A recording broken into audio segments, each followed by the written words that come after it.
I'm going to show you some tips on Illustrator's gradient tool that you probably didn't know. The first tip is how you apply gradients along your strokes. I'm going to create a circle with a stroke only. I'm going to keep it selected and double click on my gradient tool. And you can change your colors from these points right here. Most of us would just stop here, but you also have these three options. The basic one is applying the gradient within the stroke. Your second one is applying the gradient along your stroke. And the last one is applying the gradient across the stroke. If we switch back to apply gradient within stroke, you can change the angle in which your gradient is going to flow in. The second tip is adjusting the opacity for individual color stops in your gradients. Double click on your gradient tool and you can choose any gradient type. And if you choose a color stop and under opacity, you can click on this drop down and adjust your opacity level. Set it to 0, and if I move the diamond, you can see how my gradient changes from blue to nothing. The third tip is applying a gradient across your text and keeping it live. Type your text, open your appearance panel. We're going to add a new fill,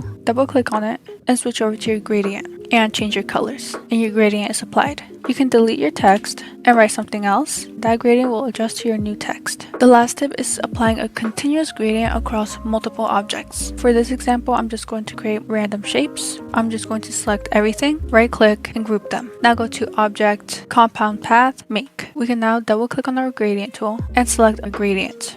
So I hope you guys learned something new. Follow for more.